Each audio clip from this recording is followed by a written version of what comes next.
இந்த பாடல் பாடும்பொழுது ஒரு சரணம் பாடணும். பகைவருக்கு அன்பு காட்டிடுவேன், வெறுப்பவருக்கு நன்மை செய்திடுவேன், சபிப்பவருக்கு ஆசி கூறிடுவேன், தூற்றுவோருக்காக செபித்திடுவேன்.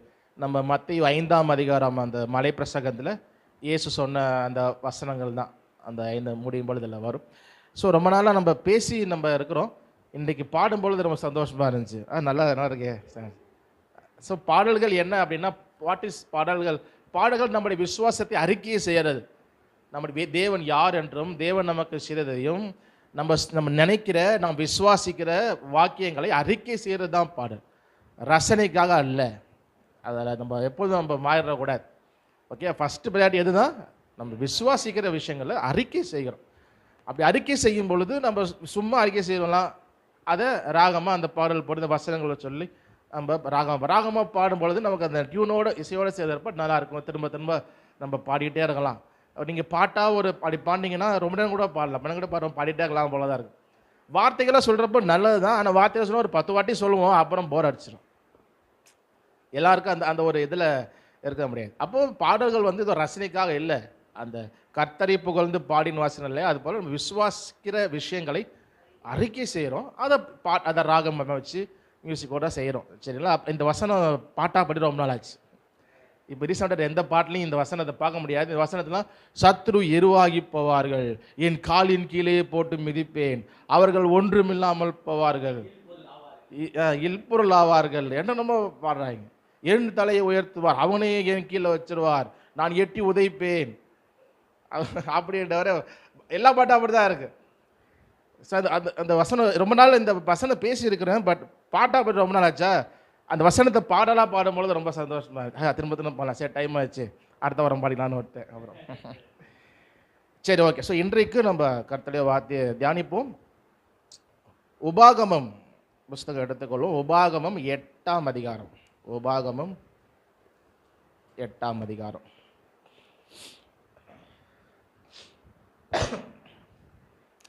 முதல் 3 வசனங்களை வாசிப்போம். நீங்கள் பிழைத்து பெருகி கர்த்தர் உங்கள் பிதாக்களுக்கு ஆணையிட்டு கொடுத்த தேசத்திலே பிரவேசித்து அதை சுதந்தரிக்கும்படி நான் இன்று உங்களுக்கு விதிக்கிற எல்லா கட்டளைகளின்படியும் செய்ய சாவதானமாய் இருப்பீர்களாக.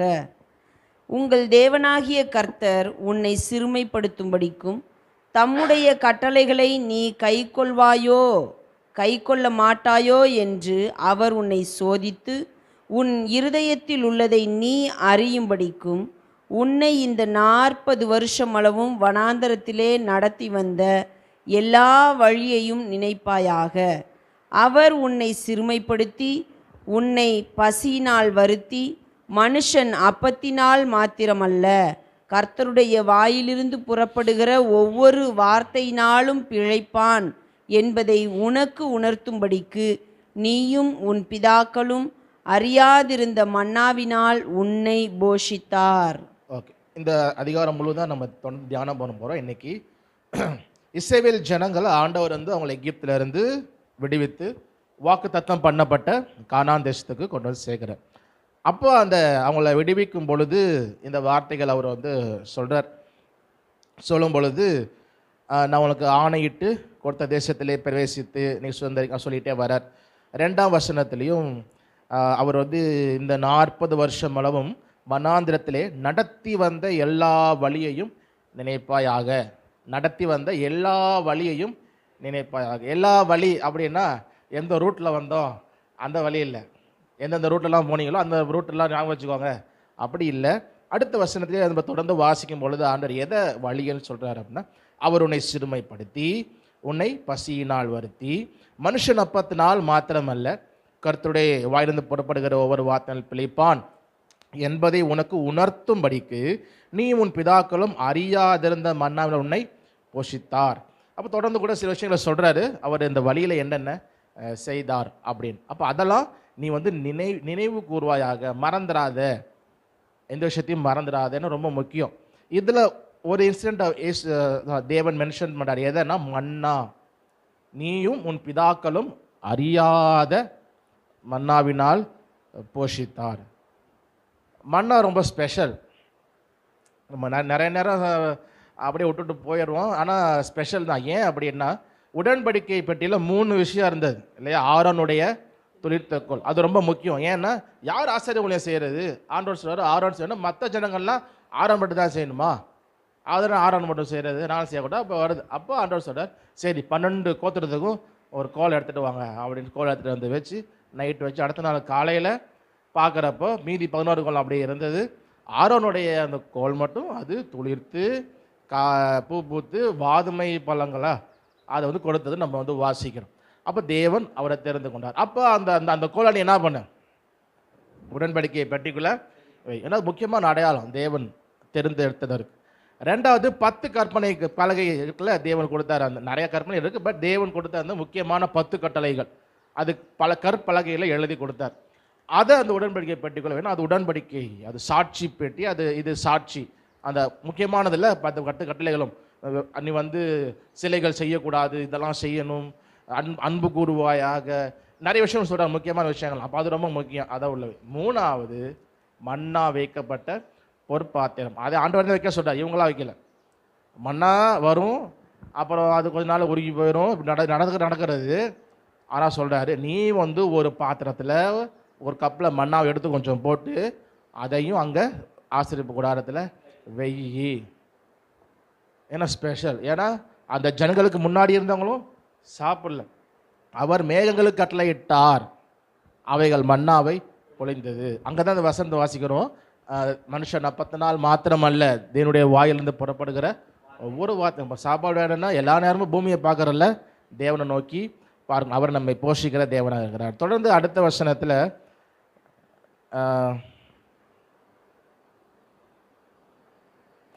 அடுத்த 3 வசனங்கள் 4லிருந்து 6 வரைக்கும் வாசிப்போம். இந்த 40 வருஷமும் உன் மேலிருந்த வஸ்திரம் பழையதாய் போகவும் இல்லை, உன் கால் வீங்கவும் இல்லை. ஒருவன் தன் புத்திரனை சிட்சிக்கிறது போல உன் தேவனாகிய கர்த்தர் உன்னை சிட்சிக்கிறார் என்று நீ உன் இருதயத்தில் அறிந்து கொள்வாயாக. ஆகையால் உன் தேவனாகிய கர்த்தருடைய வழிகளில் நடந்து அவருக்கு பயப்படும்படிக்கு அவருடைய கற்பனைகளை கைக்கொள்ள கடவாய். இந்த வசனத்திலையும் சரி, முதல் 3 வசனத்திலையும் ஒரு வார்த்தை வாசிக்கிறோம், நீ அறியும்படிக்கு, நீ அறிந்து கொள்ளும்படிக்கு. இங்கேயும் 5ஆம் வசனத்தில் முடியும் போது நீ உன் இருதயத்தில் அறிந்து கொள்ளுவாயாக. அப்போ தேவன் அவங்களை அழைச்சதுனால அவர் எந்த அளவுக்கு அவங்களுக்கு உதவி பண்ணிக்கிறாரு அப்படின்னா, அவங்களுடைய வஸ்திரம் பழசாகலை, அவருடைய கால் வீங்கவும் இல்லை. இன்னைக்கெல்லாம் நிறைய பேர் பாத யாத்திரை போவாங்க இல்லையா, வேலை அன்றைக்குமா போவாங்க, போகிறப்ப கால் என்ன ஆயிரும், வீங்கிரும், பொத்து போயிடும். அவ்வளோதான். இத்தனையும் அங்கே ஹால்ட்டு போட்டு போவா, இது பண்ணாலும் சரி வீங்கிரும். ரொம்ப தூரம் நடக்கணும், அதெல்லாம் நடக்கும். அப்போ அவங்க அவ்வளோ தூரம் நடக்கிறாங்க, தேவன் அவளை அழைச்சிட்டு வந்தாராம். கால் வீங்கலன்றது ஓகே, தேவன் செஞ்சார், ஓகே. ட்ரெஸ்ஸு கூட இதெல்லாம் ஓவர் ஆண்டவர். நமக்கெல்லாம் கேட்குறப்ப அப்படியே இருக்குது, கொஞ்சம் பொறாமையாக தான் இருக்குது. கால் வீங்கலாம் ஓகே, எதுக்கு இதெல்லாம் அவங்க பண்ணுவீங்க நீங்கள்? நம்ம அங்கே இல்லையே, நமக்கு அதான் கொஞ்சம் புறம், எங்களுக்கு செய்யல அங்கே இல்லை அப்படின்றது போல்.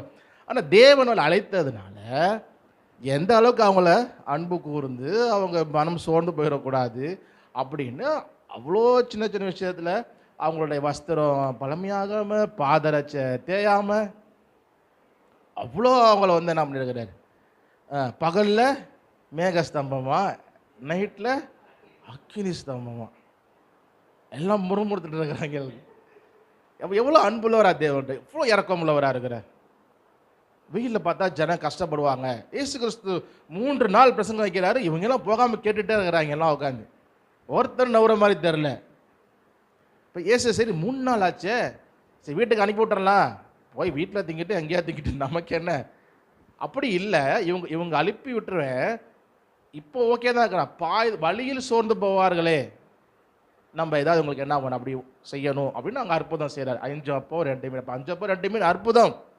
நான் பெரிய ஆளுன்னு காட்டுறதுக்கு இல்லை, ஜனங்க சோர்ந்து போயிடுவாங்களே. அப்போ அவ்வளோ அன்புள்ள தேவன் அதை சொல்கிறார். இதெல்லாம் எதுக்கு சொல்கிறார், நீ மறந்துடாத, பாருங்க அவ்வளோ செஞ்சிருக்கேன் பாரு, உனக்கு நீ மறந்துடாத, அறிந்து கொள், நீ அறிஞ்சுக்கோ, மறந்துடாத. ஸோ அப்போ அவங்களுக்கு வஸ்திரம் பழசாவில், பாதரட்சைகள் தேயலை, அவங்களுக்கு மண்ணாவை ஆண்டவர் கொடுக்குறார், அவங்க கால் வீங்கலை. ஸோ அதனால் என்னுடைய கற்பனைகள்லாம் நீ கைக்கொள், அது மறந்துடாத, வழிகள் எல்லாம் நீ நடக்கணும், பயப்படும்படிக்கு நீ நட விட்டுறாதன்னு சொல்றார். ஸோ அடுத்தது வாசிக்கலாம் 7ஆம் வசனத்திலிருந்து எது வரைக்கும்னா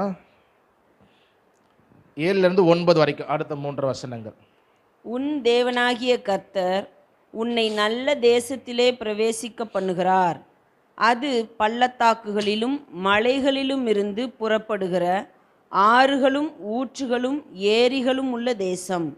அது கோதுமையும் வார்கோதுமையும் திராட்சைச் செடிகளும் அத்தி மரங்களும் மாதளஞ்செடிகளும் உள்ள தேசம். அது ஒலிவ மரங்களும் எண்ணெயும் தேனும் உள்ள தேசம். அது தாழ்ச்சி இல்லாமல் அப்பம் புசிக்கத்தக்கதும் ஒன்றும் உனக்கு குறைவுபடாததுமான தேசம். அது கல்லுகள் இரும்பாயிருக்கிறதும் செப்பு வெட்டி எடுக்கத்தக்க மலைகளும் உள்ளதுமான தேசம். ஓகே, அடுத்த இந்த 3 வசனங்கள்ல கானான் தேசத்தை குறித்து ஆண்டவர் சொல்றார். அவர் தான் அதை உண்டாக்குனால அழகா டீட்டெயிலாக அது எப்படி பாலும் தேனும் ஒரு செழிப்புள்ள தேசமாக இருந்தது, மழை நீரை குடிக்கும் தேசம், அது நல்ல தேசம், நீங்கள் நல்லா இருக்கலாம் அப்படின்னு சொல்லிட்டு அந்த தேசத்துடைய நன்மைகளை ஆண்டவர் விளக்கி சொல்கிறார். ஸோ இவ்வளோ சொல்லிட்டு இப்போ தான் முக்கியமான பாட்டுக்கு வரும். ஸோ நாம் இன்றைக்கு தியானிக்கிற இல்லை ஆண்டவர் உணர்த்துகிற வார்த்தைகள். ஸோ அடுத்து தொடர்ந்து நம்ம வாசிக்கலாம் 10லேருந்து வாசிப்போம். ஆகையால் நீ புசித்து திருப்தியடைந்திருக்கையில் உன் தேவனாகிய கர்த்தர் உனக்கு கொடுத்த அந்த நல்ல தேசத்துக்காக அவரை ஸ்தோத்திரிக்க கடவாய். ஸோ அப்போ அந்த நன்மையெல்லாம் நீ புசித்து நீ அங்கே சந்தோஷமாக இருக்கும் பொழுது இன்னும் போல தேர் ஆன் த வே போயிட்டு இருக்கிறாங்க. அப்போ நீ என்ன பண்ணு, புசித்து சந்தோஷமாக இரு, திருப்தியாரு, அவரை ஸ்தோத்தரிக்க கடவாய். ஸ்தோத்திரம்னா நன்றி செலுத்துறது. ஸோ நன்றி சொல்லு. அடுத்து தொடர்ந்து வாசிப்போம்.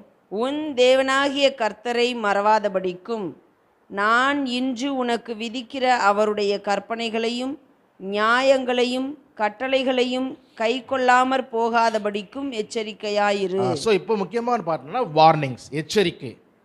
எப்பொழுதுமே எச்சரிக்கை ரொம்ப முக்கியம். எச்சரிப்பு அந்த சைனுக்கு என்ன தமிழ் குறியீடு. எச்சரிப்பு குறியீடை நம்ம கவனிக்கலைன்னா பெரிய ஆபத்து. சில இடத்துல நம்ம ரோட்டில் போகிறப்ப போட்டிருப்பாங்க ஸ்பீட் பிரேக்கர் அப்படின்னு போட்டு அந்த எச்சரிக்கை போட்டிருப்பாங்க. பார்க்காம போனோம்னா கிட்ட போய் டமாரம் தூக்கி விட்டு பின்னாடி திட்டு வாங்கி பார்த்து ஓட்டுறதில்ல, இப்படி போய் ஸ்பீட் பிரேக்கரில் ஓடுற அப்படின்னு. ஆமாம், எச்சரிக்கை இங்கிட்டு வேலை செய்கிறாங்க. எச்சரிக்கை ஒரு வளைவான ஆபத்து. என்னமோ பெரிய வளைவு போகிறப்போ வளைவு இப்படி இருக்குது, ரொம்ப வளைவாக இருக்குது, ஆபத்தான வளைவு, மாற்றி சொல்லிட்டேன், குறுகிய வளைவு, ஆபத்தான வளைவு, விபத்துக்கு நிறைய எச்சரிக்கை இருக்கும். நமக்கு ரொம்ப முக்கியம் அதை பார்க்கறது.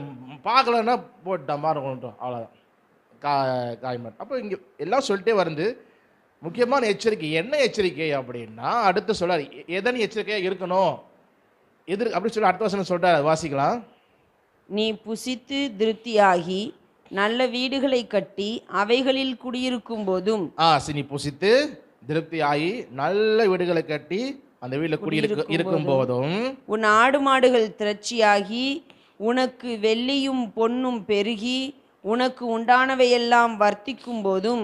ஆடு மாடுகள்லாம் பெருகி மந்தைகள் பெருகி ஆண்டவர் ஆசீர்வதிச்சு அப்புறம் பொன்னும் வெள்ளியும் பெருகி உனக்கு உண்டானவை எல்லாம் வர்த்திக்கும் போதும் உன் இருதயம் மேட்டிமை அடையாமலும். உன் இருதயம் மேட்டிமை அடையாமலும். அதுதான் எச்சரிக்கை. ஃபர்ஸ்ட் எச்சரிக்கை சொல்றார். எச்சரிக்கை என்ன அப்படின்னா இந்த ஆசீர்வாதம்லாம் வந்துருச்சுப்பா, நீ திருப்தியா இன்னும் போகலை கானானுக்கு. முன்னாடியே சொல்றாரு. அங்கே போனது சொன்னான்னா முன்னாடியே சொல்லி சொல்றாரு. ஆமாம், அதுக்காக சரி அது போவேன் அப்படி முன்னாடியே சொல்கிறார். இன்னும் போகலை கானானுக்கு.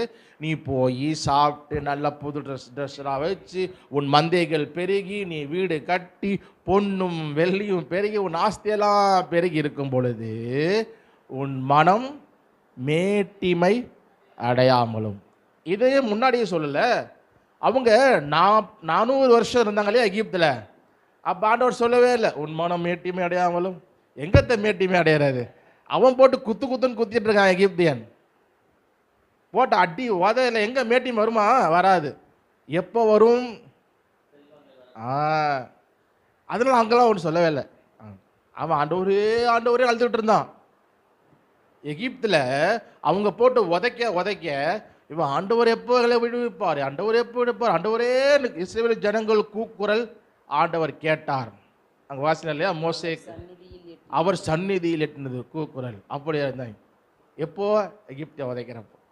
கானானில் போய் ஆண்டவர் அவ்வளோ அற்புதம் பண்ணி எங்களுக்கு அற்புதம் எல்லாம் செஞ்சு வச்சா எங்களை இந்த பாகால் தான் கூட்டு வந்துச்சு எனக்கு கண்டுபிடி செய்கிறான். ஃப்ரீடம் வந்ததுக்கு அப்புறம் அங்கே பண்ணாங்களா? பண்ணலை. கிங்கள் கர்த்தரே தேவன் அப்படின்னு அங்கே இருந்துட்டு அப்புறம் பாகாலுக்கு பலி செலுத்துறாங்க, பலிபீடம் கட்டுறாங்க. அஸ்தரோத்து ஆழ்த்து லோட்டு லோசுக்கு தங்கள் பிள்ளைகளையும் பலி செலுத்த அளவுக்கு போயிட்டாங்க. ஒரு இடத்துல ஆண்டவர் சொல்றாடே, என் மனசுல கூட அப்படி இருந்தது இல்லையே. அப்ப அங்கெல்லாம் அது வரலையே. ஏன் வரல? அடி உத அடிமைத்தனம் அதுக்கெல்லாம் நினைப்பே இருக்கிறாது. நெருக்கம் அங்கெல்லாம் பிரச்சனையே இல்லையே. ஆனால் செல்வம், புகழ், செழிப்பு எல்லாம் வரும் பொழுது மேட்டிமை வரும். அதனால தான் முன்னாடியே சொல்றாரு, இன்னும் போல இந்த ஜனங்கள்லாம். அதுக்கப்புறம் வந்ததையும் அடுத்த ரெஸ்ட் ஆஃப் படித்தோம்னா தெரியும் என்னென்ன மேட்டிமை வந்துச்சு எல்லாம் வாசிப்போம். அப்போது நம்முடைய வாழ்க்கையில் நம்ம ஒன்றும் இல்லாமல் இருக்கும் பொழுது, எதுவுமே இல்லாமல் இருக்கும் பொழுது, ரொம்ப ஒடுக்கப்படும் பொழுது, நெருக்கப்படும் பொழுது மேட்டிமையே வராது. எங்கே மேட்டிமை வரும்? மேட்டிமையாக இருக்க முடியுமா? முடியாது. நம்ம எப்படி மேட்டிமையாக இருப்போம்? நான் நாடி வாங்கினேனே என்ன சொல்ல முடியும்? இல்லை. நான் ஃபெயில் ஆகிட்டேனே என்ன ஃபெயில் ஆக சந்தோஷம் இல்லை. மேட்டிமை வராது. எப்போ வரும்னா அளவுக்கு அதிகமாக செல்வம், நம்ம நினச்சதெல்லாம் நடந்து எல்லாம் வந்து கம்ஃபர்டபுள், நம்ம ரொம்ப கம்ஃபர்ட்டாக ரொம்ப கன்வீனியன்ஸாக எவ்ரிதிங் ஐ ஹாவ் அப்படின்னு போகும் பொழுது மேட்டிமை வரும். நேபுகாத் நேச்சருக்கு மேட்டிமை வந்தது. நான் கட்டிய மகா பாபிலோன். தேவன் அனுக்கிரகம் பண்ணல, இவங்க போய் பாபிலோன் கட்டுறது? அவத்தையும் புறஜாதியான் தான். புறஜாதியான் அவன் சொன்னான், நான் கட்டிய மகா பாபிலோன். ஆண்டவர் அங்கே தந்தா, நீ என்னத்தை கட்டினியா? போய் மாடு மாதிரி இரு கொஞ்ச நாள் இருந்தான். இருந்ததுக்கு அப்புறம் டைம் முடிஞ்சிருச்சு, பனிஷ்மெண்ட். அப்புறம் என்ன சொன்னா? நான் ஒன்றும் இல்லை, அவர் தான் எனக்கு எல்லாம் என்ன பண்ணார், தந்தார். புதிய ஏற்பாடில் வாசிக்கிறோம், ஏரோது. அவன் ஏரோது யார்? அவன் ஏதோமியன்.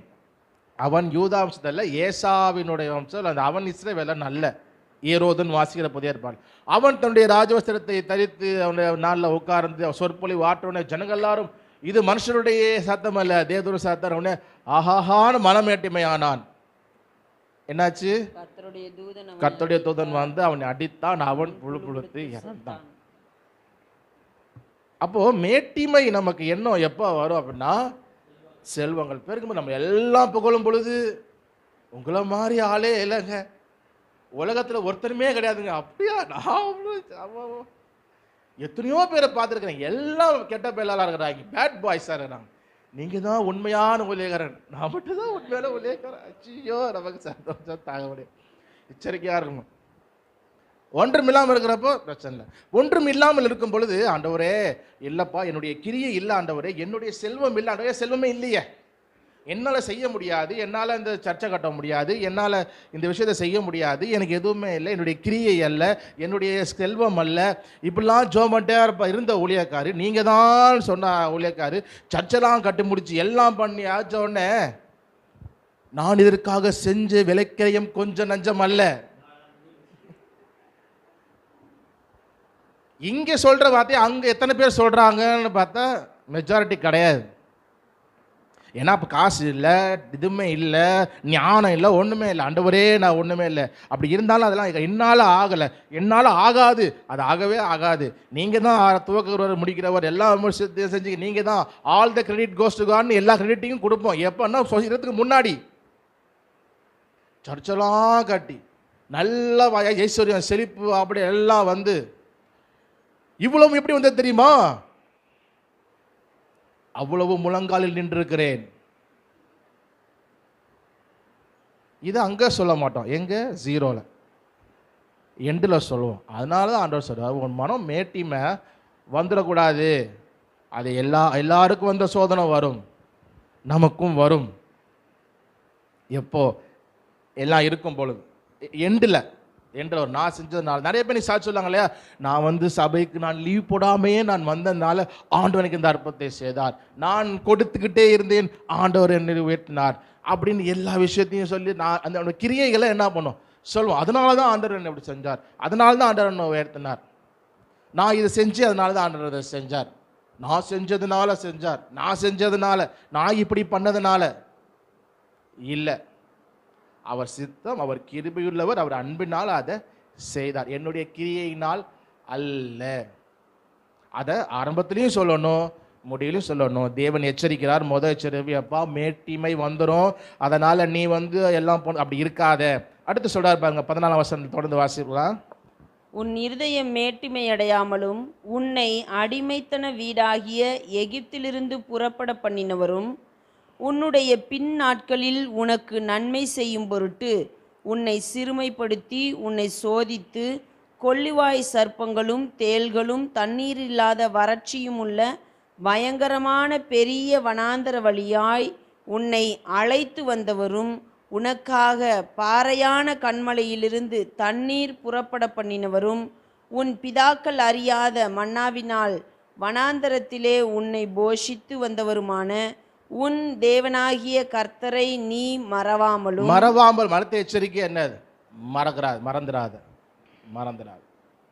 அதையெல்லாம் சொல்லிட்டு சொல்றாரு. மறந்தத கடைசியில் ஏன் இதெல்லாம் சொல்றாரு? நான் ஒன்றும் சும்மா உன்னை மறக்காதான்னு சொல்லலை, சும்மா ஒன்றும் மறக்காதான்னு சொல்ல, எதுவும் செய்யாமலாம் என்னை மறந்துடாதன்னு ஒன்றும் செய்யாமல் அவர் சொல்லலை. உனக்காக உன்னை நேசித்து உனக்காக பாறையான கண்மையிலிருந்து தண்ணீரை புறப்பட பண்ணினவரும். ஒரு சொல்றார், பாறையிலிருந்து தண்ணி வருமா? வர மாட்டேங்குது. நமக்கு போர் பைப்பிலே தண்ணி வர மாட்டேங்குது, பைப்பிலே தண்ணி வர மாட்டேங்குது.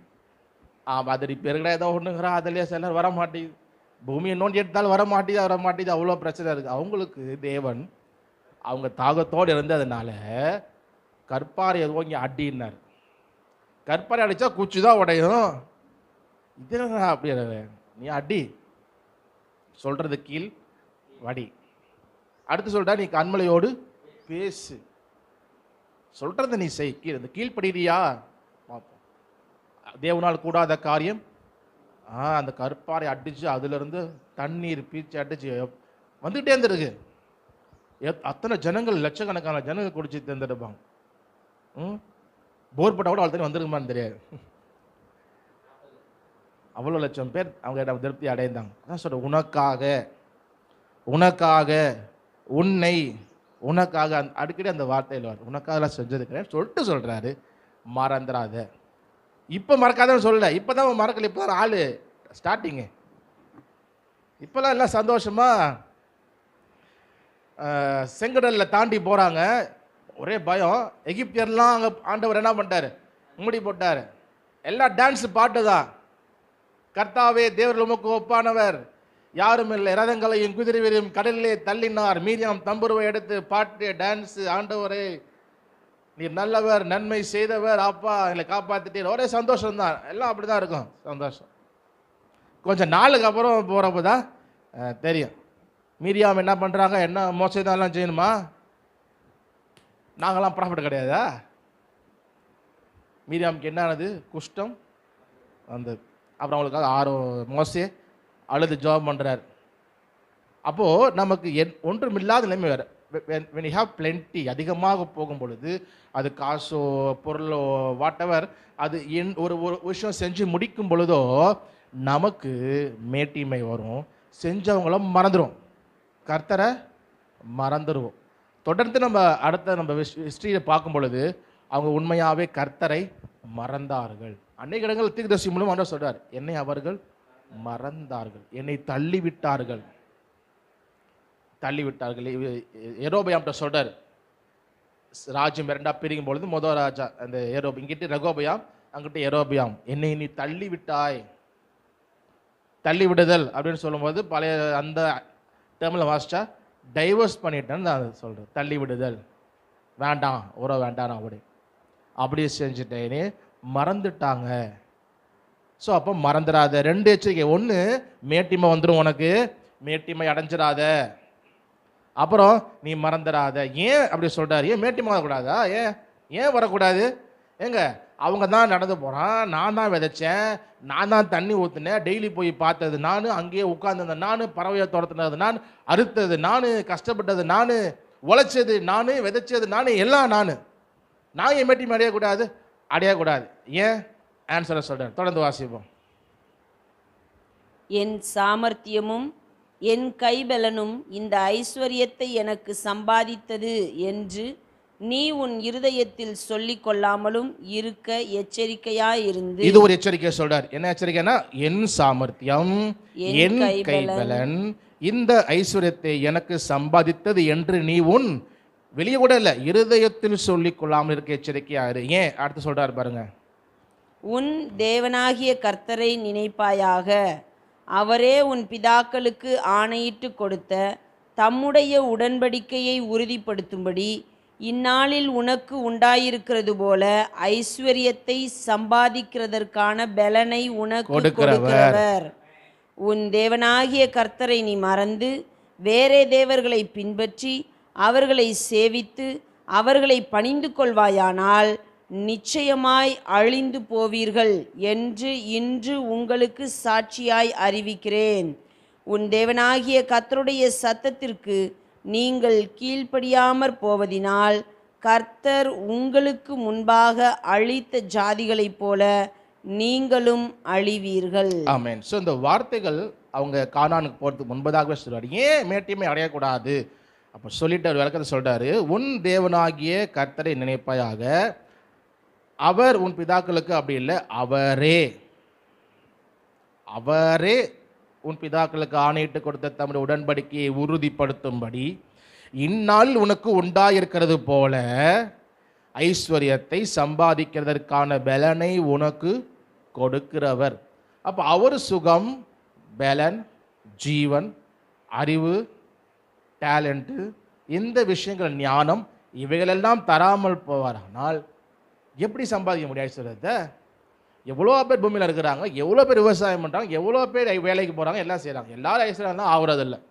அவ்வளோ அதை மீறி புரிஞ்சுக்கிட்டு, ஞானமாக இருந்து, பிஸ்னஸை புரிஞ்சுக்கிட்டு, மார்க்கெட்டை புரிஞ்சுக்கிட்டு, பங்குச்சதையை புரிஞ்சுக்கிட்டு, அவ்வளோ மக்களுடைய தேவை என்ன, நீடு என்ன, ட்ரெண்ட் என்ன, அவ்வளோ விஷயங்கள் இருக்குது.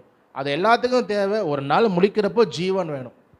நம்முடைய காலங்கள் அவருடைய கரத்தில் இருக்கிறது. அப்போ ஜீவன் வேணும். அப்போ நல்லா சுகம் வேணும், பலம் வேணும், சம்பாதிக்கிறதுக்கு அந்த கையில் பலம் வேணும், எல்லாம் வேணும்.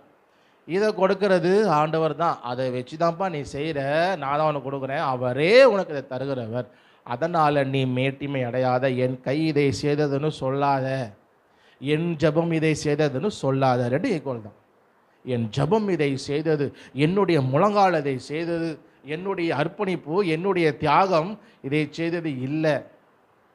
அவர் வாக்கு பண்ணினார். அவர் உலகத் தோற்றத்துக்கு முன்னே கிறிஸ்துவுக்குள் நம்மை தெரிந்து கொண்டபடியே அவர் சித்தம் கொண்டபடியினால் அவர் கிருபையுள்ளாக நிறைவேற்றுகிறார். அப்படி இல்லாதபடி என்னுடைய கிரியையினால, என்னுடைய ஜெபத்தினால தான், என்னுடைய இதனால தான் ஆண்டவர் விஷயத்தை செய்வதாக இருந்தால் அது நடக்கவே நடக்காது. எல்லாரும் ஃபெயில் ஆயிரும்.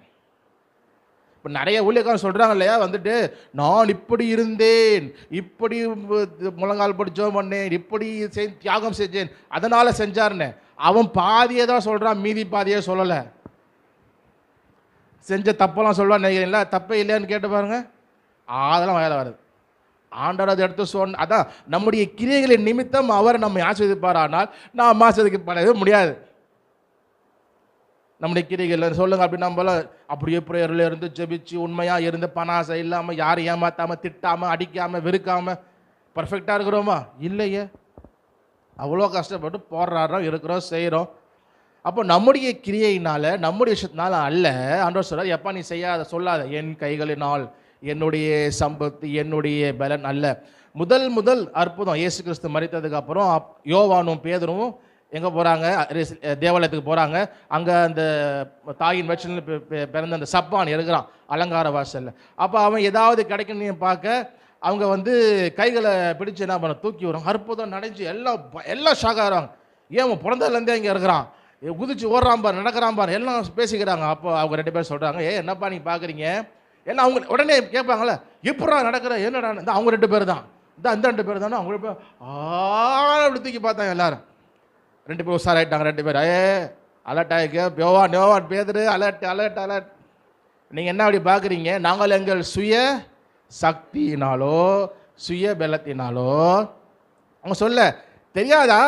நேற்று நாங்கள் காலைல ஃபுல்லாக ப்ரேயர்லேயே இருந்தோம். தெரியாதா? பெந்தகோஸ்தேல எங்களை ஆவியினால நிரப்பினார்ல. அது நாங்களாம் ஒன்றா இருக்கிறோமா? அன்பா இருக்கிறோமா? எங்கள் சுய சக்தியினாலேயோ சுய பலத்தினாலோ அல்ல, இயேசுவின் நாமம் இவர்களை கால்களை பலப்படுத்தினது. அவரு தான்ப்பா செஞ்சாரு, நாங்கள் அல்ல. நாங்களும் உங்களைப் போல பாடுள்ள மனுஷர்கள்னு பவுல் நேரத்தில் சொல்றார் இல்லையா? அப்போ ஆண்டவர் நம்மளை கொண்டு நிறைய விஷயங்களை செய்கிறார். நாம் எல்லா எக்ஸாம்லையும் ஃபெயிலாக போனாலும், அவர் வைக்கிற மார்க்குக்கு வரலனாலும், அவர் அன்புள்ளவராகிறதுனால, நமக்கு வாக்கு பண்ணதுனால, கானானை தருவேன் என்று ஆபிரகாமுக்கு வாக்குத்தத்தம் பண்ணதுனால நினைவு கூர்ந்து கிறிஸ்துவின் மூலியமாக நமக்கு நித்திய ஜீவனை தருவேன் என்று வாக்கு பண்ணதுனாலே அதை அவர் நினைவு கூர்ந்து நம்மளை பரிசுத்தத்தில் அப்படியே தொடர்ந்து நடத்தி கொண்டே இருக்கிறார். புதிய ஏற்பாடு இயேசுதான் திரும்ப சொல்றார். எப்படி சொல்றாருன்னா, லூக்கா சுவிசேஷம் 17ஆம் அதிகாரத்தில் சிஷ்யர்களுக்கு சொல்லித்தர ஆண்டவர். அது மட்டும் வாசி நம்ம நிறைவு செஞ்சலாம். லூக்கா எழுதின சுவிசேஷம் 17ஆம் அதிகாரம் 7ஆம் வசனத்திலிருந்து, லூக்கா 17:7 10 வரைக்கும். உங்களில் ஒருவனுடைய ஊழியக்காரன் உழுது அல்லது மந்தை மேய்த்து வயலிலிருந்து வரும்போது எஜமான் அவனை நோக்கி, நீ முன்பு போய் சாப்பிட்டு வா என்று அவனுக்கு சொல்வானோ? தொடர்ந்து வாசிக்கலாம். நீ எனக்கு சாப்பாடு ஆயத்தம் பண்ணி அறை கட்டிக்கொண்டு நான் போஜனபானம் பண்ணுமளவும் எனக்கு ஊழியம் செய், அதற்கு பின் நீ புசித்து குடிக்கலாம் என்று அவனுக்கு சொல்லுவான் அல்லவா? தான் கட்டளையிட்டவைகளை அந்த வேலைக்காரன் செய்ததற்காக அவனுக்கு உபசாரம் செய்வானோ? அப்படி செய்ய மாட்டானே.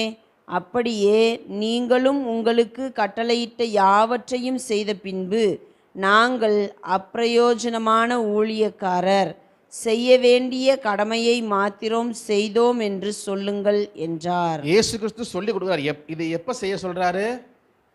ஆண்டவர் சொன்னதெல்லாம் நீங்க செஞ்சு முடிச்சு வரும்பொழுதே சொல்லணும் அப்படின்னு எப்போ சொல்றாரு? அவர் மரிக்கிறதுக்கு முன்னாடியே சொல்றாரு. எப்படி அங்கே நம்ம வாசிக்கணும் இல்லையா? தேவன் அவங்களுக்கு எப்போ சொன்னார்? கானானுக்குள்ளேயே போகலை, ஆனால் முன்னாடியே எச்சரிக்கை பண்ணுறது போல் இயேசு முன்னாடியே சொல்லி என்ன சொல்கிறாருன்னா, எப்பா வேலைக்காரன் வந்து கஷ்டப்பட்டு வயலில் வேலை செஞ்சு வரான், ரொம்ப டயர்டாக வரான். அப்போ எஜமான் அஜிஜோ ரொம்ப டயர்டில் வாங்க வாங்க உட்கார டேட்டை உட்காருங்க நிஜமாக செய்வானா? இல்லை, நீ போய் எனக்கு போஜனத்தை ஆயத்தப்படுத்திட்டு வான்னு சொன்னோம். சொன்னதுக்கு அப்புறம் கூட சரி நமக்காக இவ்வளோ கஷ்டப்பட்டானேன்னு அடிமைக்கு வேலைக்காரனுக்கு எஜமான் உபச்சாரம் அவரை இவர் செய்வானா? செய்ய மாட்டான். என்ன எஜமான். அதே போல் நீங்களும் ஆண்டவர் சொன்ன எல்லாத்தையும் செஞ்சு முடிச்சுட்டு வரும்பொழுது சக்ஸஸ் நான் எல்லாம் செஞ்சுட்டேன் அப்படின்னு இல்லாமல் என்ன சொல்லணுமா? நான் புரோஜனமுள்ள பாத்திரம்னு சொல்கிறாரா? இல்லை, ஆண்டவரே நான் அப்ரோஜனமான ஊழியக்காரன். அப்படின்னா என்ன அர்த்தம்? அப்ரோஜனம்னா என்ன அர்த்தம்? யூஸ்லெஸ் ஃபெலோன்னு அர்த்தம். நம்ம திட்டத்தை யூஸ் பண்ணோம், வேஸ்ட் ஃபெலோ, யூஸ்லெஸ் ஃபெலோ சொல்லுவான். அப்ரோஜனம், பிரோஜனமே இல்லாத ஒரு ஆள். நம்ம நல்லா நினைக்கணும். நிறைய இடத்துல நினச்சிக்கிறோம் நம்ம இல்லாமல் ஆண்டால் ஒன்றுமே செய்ய முடியாது அப்படின்னு. அப்படிதான் சொல்கிறாங்க கூட. ஆண்டவர் ஆள் நான் இல்லாமல் ஒன்றும் செய்ய முடியாதுங்க, அப்படி இல்லை. இயேசு என்ன சொன்னார்? என்னாலே இல்லாமல் உங்களால் ஒன்றும் செய்யக்கூடாது. நம்ம அப்படியே உள்டா, என்னாலே இல்லாமல் ஆண்டவரால் ஒன்றும் செய்ய முடியாது. அதனால ஊழியக்காரன் பார்த்தீங்கன்னா ஆண்டவர் என்ன சொன்னார்? நீ வந்து உலகம் பூரா போயிட்டே இருக்கிற, அப்போ இங்கே இருக்க மக்களுக்கு நான் உணவு வச்சு அற்புதம் கொடுப்பேன், நீ பாட்டுக்கு போயிடுறிய, நீ இல்லாமல் என்னால் செய்ய முடியல. அதனால் இங்கே ஒரு இடத்த கட்டு, அதுக்கு பெதஸ்தான்னு பேர் வச்சுரு, நீ கட்டு. அப்போ நீ கட்டுறதுலேருந்து நான் அற்புதம் பண்ணணுன்ட்டு அந்த இடத்த கட்ட சொன்னாராம். இவர் இல்லையா, ஊருக்கு போயிடுறாராம். அதனால் ஆண்டவர் இங்கே பண்ண முடியலையா? ஆமாம், இன்னொன்று என்னாலே அல்லாமல் ஆண்டவர் அற்புதம் செய்ய முடியாது எப்போ இருக்கிற சொல்லுகிற வார்த்தை. ஆனால் வசனம் அப்படி இல்லை, என்னாலே எல்லாம் உங்களால் ஒன்றும் செய்யக்கூடாது. நீங்கள் என்னிடத்தில் அன்பாக இருந்தால் என் கற்பனைகளை கை கொள்ளுங்கள். நாம் அப்படியே உள்டா, நீ ரெண்டு இடத்தில் அன்பாக இருந்தால் நான் கேட்கறது எல்லாவற்றையும் நீ செய்வீராக. அப்படி நம்ம ரிவர்ஸ் தான். அன்பாக இருந்தீங்கன்னா நான் சொல்கிறதெல்லாம் செய்யுங்க அப்படிங்கிற. அப்படி ரிவர்ஸ் கிடையாது. அவரு தான் அதை சொல்லணும், நம்ம சொல்ல முடியாது. அப்போ ஏசு சொல்லி கொடுக்குறாரு, எப்பா நீங்கள் வந்து நான் பெரிய அப்போஸ்தலன் இல்லை. இந்த வார்த்தைகள் அவங்க இருதயத்தில் இருந்ததுனால தான் பேதுரு போல எல்லாம் என்ன பண்ணுறாங்கன்னா, எப்பொழுதுமே தங்கள் மேட்டிமை எண்ணம் அவர்களுக்கு இருந்தது இல்லை. பவுல் சொல்றார் இல்லையா, பாவிகளிலும் பிரதான பாவி நான், அப்போஸ்தலர் எல்லாரிலும் சிறியவன் நான். பேதுரு அவங்களே எல்லாரும் தாழ்மை உள்ள உங்கள் மூத்த சகோதரன். அவங்க அதிகபட்சம் சொல்றது என்னன்னா மூத்த சகோதரன், உங்களுக்கு ஆண்டவர் கொடுத்த கண்காணி வச்சிருக்கிறாரு, உங்களில் நாங்கள் ஒருவனாக இருக்கிறோம், அப்படி தான் அவங்க மென்ஷன் பண்ணோம். ஏன்னா அது கூட அவங்க மேட்டியுமே அவங்க நான் பெரிய அப்போஸ்தலன் தெரியுமா, அப்படின்னு மேட்டியுமே எங்கேயுமே என்ன பண்ணல, போயிடவே இல்லை. அப்போ நாங்கள் அப்ரோஜனமான ஊழியக்காரர், நீ சொன்னதை மாத்திரம் செய்தோம். பவுல் சொல்றார், சுவிசேஷம் அறிவிப்பது என்மேல் விழுந்த கடமையா இருக்கிறது அப்படின்னு அவ்வளோ பிரயாசப்பட்டவர் தான். ஆனா நான் அப்படிங்கிற எண்ணம் அவருக்கு இல்லை. இனி நான் அல்ல, கிறிஸ்துவே. கிறிஸ்துவே அவர் சொன்னதை நம்ம எல்லாரும் செய்யறப்ப, நான் ஒரு வேலை செய்கிறேன், நீ ஒன்று செய்யலாம், விளைய செய்கிறவர் தேவன். நம்ம கிரெடிட் எடுத்தக்கூடாது. நாம் செய்கிற வேலைக்கு ஆண்டவர் கூலி கொடுத்துருவார். பில்டிங்கில் வேலை பார்க்குறவன் அவன் வேலையை செய்யுமா, அவன் கூலியை பெறுவான். நான் என் கூலி வாங்கிக்கிறேன், நீ ஒன்று தான் வாங்கிக்க, இதெல்லாம் அவருடைய. நீ எதுக்கும் கிளைம் பண்ணிக்காத, கிரெடிட்டை எடுத்துக்காத. அவங்க எதுக்குமே கிரெடிட் எடுத்துக்கல, காப்பிரைட் எதுக்குமே அவங்க வாங்கலை. இப்போ இருக்க ட்ரெண்டிங்கில் சொன்னோம்னா, இப்போ நம்ம ஒரு மெசேஜ் கொடுக்கறதுலேருந்து பாட்டுலேருந்து வார்த்தையிலேருந்து எல்லாம் வந்து காப்பிரைட். அது என்னுடையது, கர்த்தர் எனக்கு தந்தது. உனக்கு தரல, உனக்கு கொடுத்தாரா? தரல, எனக்கு தான் கொடுத்தாரு மூலியமா. அப்போது என்னது காப்பிரைட், அதை நீ யூஸ் பண்ணால் காசு கொடு. ஆமாம், இல்லை ஜெயிலில் பிடிச்சி போட்டுருவானே. ஆமாம், காப்பிரைட் ரொம்ப அதெல்லாம். ஆமாங்க, கரெக்டுங்க, அது எல்லாம் நியாயப்பட்டு எந்த கரெக்டு? அப்போது ஆண்டு முன்னாடியே சொல்கிறார் நமக்கு. இதுதான் எக்ஸாம்பிள். இது நம்ம எப்பொழுதுமே ஞாபகத்தில் வச்சுக்கணும். நம்ம செய்கிற விஷயங்கள் ஆண்டவர் சொல்கிறத கீழ்ப்படிச்சு நடக்கிறோம். அஃப்கோர்ஸ் ஜெபிக்கிறோம், வேதம் வாசிக்கிறோம், கர்த்தருக்கு என்று கொடுக்குறோம், எல்லாவற்றையும் கீழ்ப்படுதல்னால நம்ம செய்கிறோம், உண்மைதான். ஆனால் எண்டு வரும் பொழுது நல்லா சொல்லணும், ஆண்டவரே எங்கள்னால் அல்ல, எங்களுடைய கிரியை அல்ல, நான் இவ்வளோ கஷ்டப்பட்டதுனால அல்ல, நீர் செய்ய நினைத்ததுனால, எங்கள் மேல் கிருபையாக இருந்ததுனால, நீர் வாக்கு பண்ணதுனால. வாக்கு பண்ணவர் வாக்கு தத்தம் கொடுத்தவர் உண்மையுள்ளவர், விசுவாசத்தை துவக்கியவர் முடிவு பரியந்தம் நம்மை நடத்துவார் அப்படின்னு அவர் மேலே விசுவாசம் வைத்து ஆரம்பத்தில் மாத்திரம் இல்லை, முடியும் பொழுதும் நாம் மேட்டிமை அடையாமல், அவரை நாம் மறவாமல், அவருக்கு நாம் நன்றியையும் கனத்தையும் புகழ்ச்சியையும் மாட்சிமையும் என்றென்றைக்கும் நாம் செலுத்துகிறோம். அப்போ நாம் அப்ரோஜனமான ஊழியக்காரர். ஆண்டவர் நீங்கள் சொன்னதை மாத்திரம், நீங்களுடைய கடமையை மாத்திரம் நாங்கள் செய்தோம். எங்களை நாங்கள் மேன்மை பாராட்டிக்கொள்ள ஒன்றுமில்லை, அது நமக்கு தகுதியும் கிடையாது. போல் சொல்றார், மேன்மை பாராட்டுதல் எனக்கு தகுதி அல்லவே, அதான் செய்யவே முடியாது, தகுதி எனக்கு இல்லை. ஏன்னா அவர் கிருபைகளை கொடுக்கிறார், அவர் வரங்களை கொடுக்கிறார், அவர் அழைக்கிறார், அவர் சுகம் கொடுக்கிறார். இதில் எந்த இடத்துல நான் மேன்மை பாராட்டுறது? ஒன்றுமே இல்லையே. அவர் அன்புனால் அது செய்கிறார். அப்போ அவருக்கு தான் எப்பொழுதும் கனத்தையும் நம்ம வந்து மகிமையையும் எப்போதும் நம்ம கொடுக்கிறவர்களாக எப்பொழுதும் நம்ம மறந்துடக்கூடாது. மேட்டிமை அடையாமலும் மறவாமலும் நாம் எச்சரிக்கையுள்ளாக இருப்போம். இப்போ நமக்கு இல்லைனாலும் ஒவ்வொரு நாளும் ஜாக்கிரதையாக இருக்கணும். நாளைக்கு எல்லாம் பெருகும் பொழுது நம்ம ஜாக்கிரதையாக நம்ம இருப்போம். கர்த்தர் நிச்சயமாக ஆசீர்வதிப்பார். தொடர்ந்து நீங்கள் தியானம் பண்ணுங்கள். நம்ம கர்த்தருடைய பந்திக்கு நம்ம கடந்து செல்வோம். ஆண்டவராகிய இயேசு கிறிஸ்து நமக்காக அவர் சிலுவையிலே பலியானார், நமக்காக ரத்தம் சிந்தினார். இயேசுவின் ரத்தம், இயேசு கிறிஸ்துவின் ரத்தம் சகல பாவங்களையும் நீக்கி நம்மை சுத்திகரித்தது, நம்மை பிதாவோடு ஒப்புரவாக்கினார். அவருடைய ரத்தத்தினால மீட்பு, அவருடைய ரத்தத்தினால பாவ மன்னிப்பு, அவருடைய ரத்தத்தினால பாவ விடுதலை எல்லாவற்றையும் பெற்றுக்கொண்டோம். ஆண்டவரே ஸ்தோத்திரம் அப்பா, நன்றி தகப்பனே, நம்முடைய சிலுவை நினைவு கூறுகிறோம் அப்பா. எங்களுக்கு பலியானீரே, மெய்யாக எங்களுடைய பாடுகளை ஏற்றுக்கொண்டீர், எங்களுடைய நோய்களை சுமந்தீர், துக்கங்களை சுமந்தீர், மெய்யாக விடுதலையானோம், மெய்யாகவே விடுதலையானோம். நன்றி தகப்பனே அப்பா. நான் நினைவு கூறுகிற ஆண்டவரே, சிலுவையிலே அவர் ரத்தத்தை சிந்தி எங்களுக்கு செய்து எல்லாவற்றையும் விட்டு எங்களுக்காக அப்பா அடிமை ரூபம் எடுத்து வந்தீங்களே, சிலுவையின் மரண பரியந்தமை தாழ்த்தினீர் ஆண்டவரே.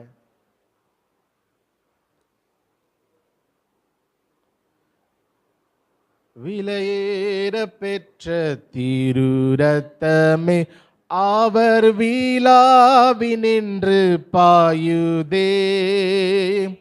விலையேற பெற்றோனா என்னை மாற்ற விலையாக இந்தனரே. அல்லேலூயா.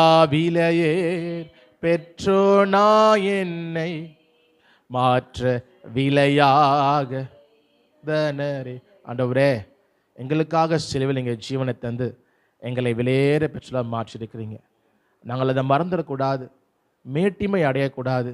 நீர் எங்களுக்கு செய்ததே அது சிலுவையினால தான், அவர் செய்ததுனால தான் என்று எப்பொழுதும் நாங்கள் சிலுவையை நினைக்கிறவர்களாக, சிலுவையை பற்றி பேசுகிறவர்களாக, ஆண்டவரை இதை தியானிக்கிறவர்களாக இருக்கணும். எங்களை விலையேற பெற்றவர்களாய் மாற்றிருக்கிறீங்க, அதனால் எங்களுக்கு மேட்டிமை வந்துடக்கூடாது. ஆண்டவரே, எங்களை விலையேற பெற்றவனாய் மாற்றிருக்கிறீங்க, எங்களுக்கு அதனால் மேட்டிமை வந்துடக்கூடாது. நாங்கள் எல்லாம் விலையேற பெற்றவர்களாக மாறினதுக்கு அப்புறம் உண்மை நாங்கள் மறந்துடக்கூடாது, சிலுவையை மறந்துடக்கூடாது. அப்போ நாங்கள் ஜாக்கிரதை உள்ளவர்களாய், எச்சரிக்கை உள்ளவர்களாய், உம்முடைய சிலுவையை மறவாமல் சிலுவையை குறித்தே மேன்மை பாராட்டணும். சிலுவையை குறித்து நாங்கள் மேன்மை பாராட்டணும், எங்களுடைய மேட்டிமை அல்ல. சிலுவையை குறித்து நாங்கள் மேன்மை பாராட்டணும், சிலுவையை நாங்கள் மறக்கக்கூடாது. ஆண்டவரே, அப்பா நன்றி செலுத்துகிறோம். ஆண்டவரே, எங்களுக்காக ஜீவனை தந்தீர். ஆண்டவரே, நமக்கு ஸ்தோத்திரம். இயேசு கிறிஸ்து அவர் பந்தி இருந்த பொழுது சிஷ்யரோடு கூட மீள்தரையிலே பந்தி இருந்தார். அப்பமும் திராட்சரசம் அளிக்க இருந்தது. அவர் சொல்லும்போது, என்னை நினைவு கூறும்படி இதை செய்யுங்கள். உங்களுக்காக பிற்கப்படுகிற சரீரம், உங்களுக்காக சிந்தப்படுகிற ரத்தம், உங்களுக்கு பாவ மன்னிப்பு உண்டாகும்படி இது சிந்தப்படுகிறது. உங்களோடு புது உடன்படிக்கையை நான் ஏற்படுத்துகிறேன் என்று இயேசு சொல்லி இதை செய்தார். நாம் அதை நினைவு கூர்ந்து, இயேசு கிறிஸ்துவின் சரீரம் நமக்காக பிற்கப்பட்டது, அதை நாம் நினைவு கூர்ந்து இந்த அப்பத்தை புசிப்போம்.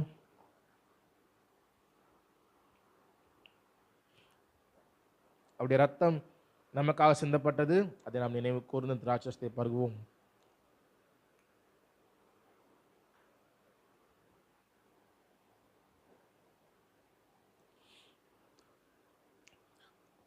எங்களை நேசிக்கிற நல்ல தகப்பனே, அந்த நாளுக்காக நன்றி செலுத்துகிறோம். நாங்கள் உங்களுடைய பிள்ளைகளாக கூடி, ஆண்டவரே, எங்களுடைய விசுவாசத்தின் அறிக்கைகளை சில பாடலாக பாடி, உங்களுடைய வார்த்தைகளை தியானிக்க நாங்கள் ஒருவர் சந்திக்க கொடுத்த கிருபைக்காக நன்றி செலுத்துகிறோம். ஆனால் நாங்கள் வார்த்தைகளை கேட்கிறவர்களாய் மாத்திரமல்ல, உங்களுடைய வார்த்தைகளை பேசுகிறவர்களாய் மாத்திரமல்ல, நாங்கள் அதை அப்போ கடைபிடித்து நடக்கிறவர்களாக, ஆண்டவர் எங்களுடைய வாழ்க்கையில் எப்பொழுதும் மறந்தும் கூட நாங்கள் அந்த எங்களை குறித்து எங்கள் மேட்டிமை அடையாதபடி, ஆண்டவர் அப்பா நாங்கள் உண்மை மறவாதபடி, எப்பொழுதும் சிலுவை நினைக்க, கிறிஸ்துவை குறித்தே நாங்கள் மேன்மை பாராட்டணும். உம்முடைய சிலுவை குறித்தே நாங்கள் மேன்மை பாராட்டுகிறவர்களாய், உமக்கே எல்லா கிரெடிட்ஸையும் நாங்கள் கொடுக்கிறவர்களாய், அப்பா நாங்கள் ஜாக்கிரதை உள்ளவர்களாய், எச்சரிக்கை உள்ளவர்களாய் இருக்க கிருபை செய்யுங்க.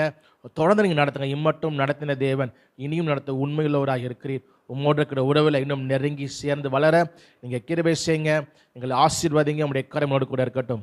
இயேசுவின் நாமத்தில் ஜெபிக்கிறோம் நல்ல தகப்பனே, ஆமேன். என் ஆத்துமாவே கர்த்தரை ஸ்தோத்திரி, அவருடைய பரிசுத்த நாமத்தை ஸ்தோத்திரி. என் ஆத்துமாவே கர்த்தரை ஸ்தோத்திரி, அவர் செய்த சகல உபகாரங்களையும் மறவாதே. ஆமேன். நம்முடைய பிதாவாகிய தேவனுடைய அன்பும் கர்த்தராகிய இயேசு கிறிஸ்துவின் கிருபையும் பரிசுத்த ஆவியின் ஐக்கியமும் பாதுகாப்பும் பராமரிப்பும் நம் யாவரோடும் உலகமெங்கும் இருக்கிற நம்முடைய சகோதர சகோதரிகளோடும் இருந்து காத்து நடத்துவதாக. Amen, amen. Hallelujah, hallelujah. Praise the Lord. கர்த்தர் உங்களை ஆசீர்வதிப்பார். Praise the Lord.